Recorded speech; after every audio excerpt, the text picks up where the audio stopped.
It is all too easy to reduce someone to a headline, a soundbite, or a single mistake, but God doesn't do that with us. How can we extend the same grace to others? What's up, my EFF? Let me tell you how it is. You've stumbled upon Jots, a series about the nature of love, compassion, joy, and the real-life connection between human beings. I'm Ender Bowen, Nashville, Tennessee rock pop artist, author, husband, father, complete dork, and aspiring compassionist. Sit back, relax, and be prepared to laugh, cry, maybe even avoid a swirly or two. Really?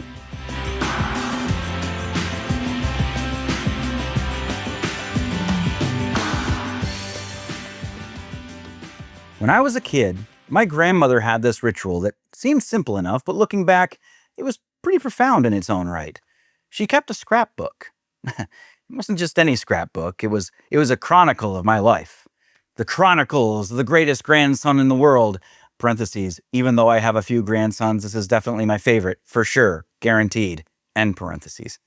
She was great with words, and honest. Every time my name popped up in the local paper for a school award, a performance, or even a small mention in the sports section for a team I was playing on, very small mention, how much can you report on the bench, she would clip it out and carefully place it in her book. These weren't just random clippings to her, they were pieces of me, snapshots of who I was becoming. I never thought about it much back then. I figured it was just something grandmas did. But as I got older, I realized the depth of what she was doing. She was collecting moments that, in her eyes, mattered. They mattered not because they were major achievements by worldly standards, or any standards, to be fair, but because they were glimpses of who I was. Each one was a testament to my growth, to my personhood. Whether I was succeeding or failing, she saw it all as a part of a bigger picture. And this got me to thinking, what if God's like that? What if he's got his own divine scrapbook, filled with our life clippings? Not just the shiny, polished moments, but the messy, awkward ones too. And what if God holds on to those memories, not because they define us by themselves, but because they're pieces of the whole, pieces he treasures just like my grandmother treasured mine. Now imagine this for a second. What if God really does keep a scrapbook? What if he's been collecting newspaper clippings of our lives, capturing everything, not just the big moments, but the small, seemingly insignificant ones too? Not just the good things, but the bad ones, the mistakes, the regrets, the failures. It's one thing to think about God remembering our accomplishments, but what if he's also holding on to the moments where we messed up, lost our way, or hurt others? Yeesh.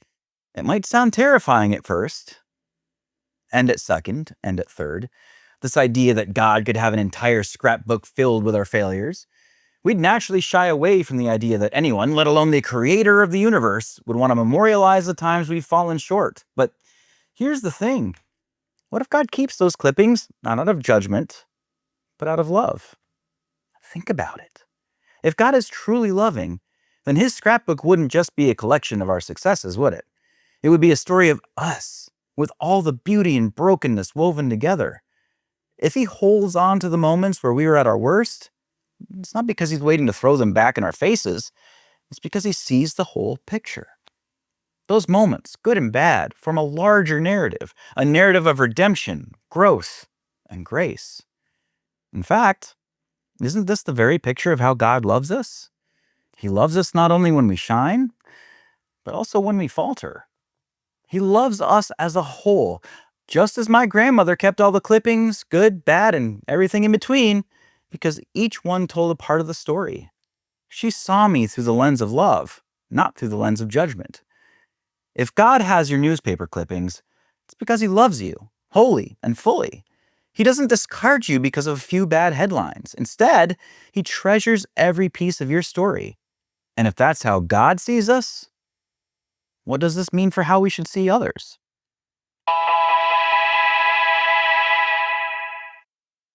All right, now, turn the tables.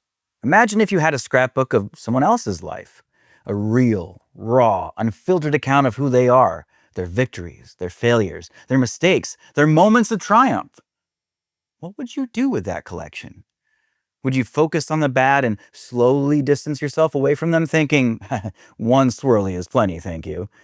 Or would you see the good moments and think, well, I mean, the toilet was already flushed, so... Or better yet, could you look at the whole picture and begin to understand that the bad doesn't cancel out the good, and the good doesn't erase the bad? They coexist. They are both necessary parts of what makes a person who they are. It's so easy for us to lean toward extremes, either writing someone off because of their mistakes or idolizing them for their achievements. But what if we could see people the way God sees them? What if we could look at each person's scrapbook and see a whole, complex, fascinating story instead of just fragments? When God looks at someone's clippings, He doesn't love them less because of their missteps, nor does He love them more because of their successes. He loves them entirely for who they are. The good, the bad, the ugly. It's all part of the story. And if we could see people like that, even for a moment, wouldn't we start to love them more wholly too? And then the harder question comes. What if they had your clippings? Don't steal from my grandma. What if someone else could see all the moments of your life, good and bad? No, thank you. How would you want them to see you? Would you want them to write you off because of your mistakes? Or would you hope they'd see the full picture, the complexity of who you are, and love you anyway? I am so excited to tell you about my first God Jots book, Forgiveness and Healing, How to Seek, Offer, and Understand the Power of Forgiveness. It has all kinds of lessons on how to ask for forgiveness, how to offer forgiveness, and real stories from real people who've experienced it. Not only that, it talks about why it's important. It helps you understand and how to empower yourself to forgive. I'm telling you, if you're tired of living in a divisive world and you want to start using compassion, you've got to start with forgiveness. Start with God Jots, Forgiveness and Healing, How to Seek, Offer, and Understand the Power of Forgiveness. Coming July 15th, and you can pre-order it at forgivenessbook.godjots.com. This idea of God having your newspaper clippings is both comforting and convicting. It's comforting because it reminds us that God isn't looking at us through a lens of judgment or condemnation. He sees our whole story and loves us fully. But it's convicting because it challenges us to do the same for others, to look beyond the surface, beyond the headlines, and see the person underneath. We live in a world that's quick to define people by their worst moments. Social media, the news, gossip. It's all too easy to reduce someone to a headline, to a soundbite, to a single mistake. But God doesn't do that with us. He doesn't reduce us to our worst moments, nor does He inflate us based on our best ones. He holds the whole story, and He loves us for it. So the challenge is this. Can we start to see others the way God sees them? Can we stop reducing people to their worst moments and instead embrace the fullness of who they are?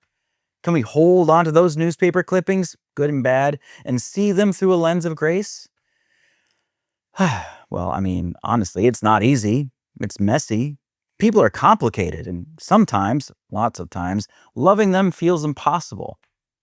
But when we remember that God has a scrapbook full of our moments, and He's still holding on to it with love, we're reminded that this is how we're called to love others. God has your newspaper clippings, no matter who you are, no matter what you've done. And because of that, we're called to see the clippings of others with the same kind of grace, the same kind of love, warts and all. All right. Now it's your turn. What do you think about this idea of God having your newspaper clippings? How does it make you feel? How would you feel if other people had them? What would you do if you had someone else's? Does this idea change how you might think about others? Does it have an effect on how you think God might feel about you?